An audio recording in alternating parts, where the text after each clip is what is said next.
Indonesia itu negara kepulauan terbesar di dunia. Tapi, pernah nggak sih kamu mikir gimana kondisi kesehatan ibu dan anak di pulau-pulau terpencil sana? Yuk, kita bahas 10 fakta unik dan seru tentang kesehatan ibu dan anak di wilayah kepulauan. Di banyak wilayah kepulauan, ibu hamil harus naik perahu selama 1-3 jam demi bisa ke puskesmas. Rujukan ke fasilitas lebih besar hanya tersedia di kota kabupaten yang bisa ditempuh lewat laut beberapa hari. Cuaca ekstrim sering membuat ibu tidak bisa kontrol rutin dan meningkatkan risiko kehamilannya.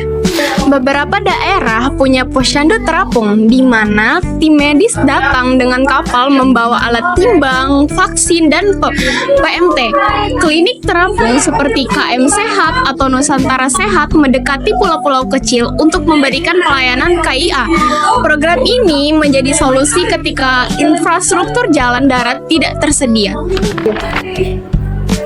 Satu orang bidan di pulau kecil bisa menjalankan peran ganda sebagai perawat, edukator gizi, petugas KB, dan operator ambulans laut. Mereka sering tinggal di rumah dinas sederhana dan siaga selama 24 jam, sehingga pelatihan berkelanjutan sangat penting agar mereka mampu menangani persalinan darurat. Karena jauhnya akses fasilitas, banyak ibu-ibu yang memilih melahirkan di rumah, tapi tetap dengan bantuan oleh bidan. Melahirkan di rumah di kepulauan tetap bisa aman apabila peralatannya bersih dan kondisi ibu tersebut stabil. Tantangan yang muncul adalah terdapatnya komplikasi karena evakuasi bisa saja memakan waktu yang sangat panjang. Nah, jadi di kepulauan pasokan pangan bergizi seperti telur, daging, sayur itu bisa terganggu saat musim angin atau gelombang tinggi. Nah, karena hal ini anak-anak itu jadi lebih rentan mengalami stunting dan anemia. Makanya dibutuhkan program PMT dan edukasi gizi lokal. Jika ada ibu yang harus dirujuk, keluarga biasanya menyewa kapal nelayan sebagai transportasi darurat. Tidak ada tandu, alat medis, bahkan penerangan yang layak. Hanya ada semangat untuk menyelamatkan nyawa. Kondisi ini sangat berisiko, apalagi saat malam atau saat cuacanya ekstrim. Banyak jadwal imunisasi balita terganggu karena kapal medis tidak bisa menyeberang saat cuaca buruk. Akibatnya, ada bayi yang telat imunisasi dasar hingga 1 bulan. Solusi jangka panjangnya yaitu pelatihan kader lokal agar imunisasi bisa dilakukan secara mandiri dengan pengawasan puskesmas induk. Inkubator sulit ditemukan di pulau terpencil, tapi skin-to-skin contact bisa menyelamatkan bayi prematur. Metode ini bantu stabilkan suhu tubuh, denyut jantung, dan meningkatkan produksi ASI. WHO menyarankan metode ini sebagai cara utama di daerah terbatas.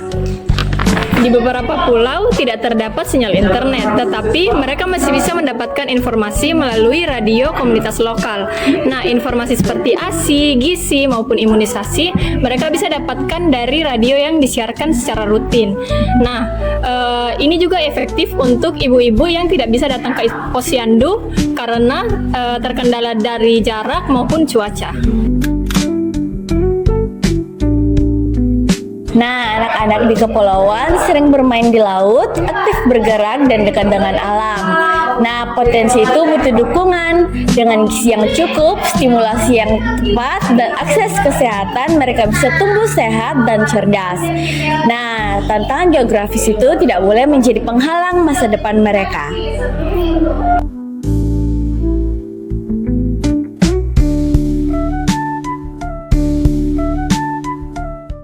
Di balik tantangan alam dan jarak, ada semangat luar biasa dalam menjaga kesehatan ibu dan anak di kepulauan.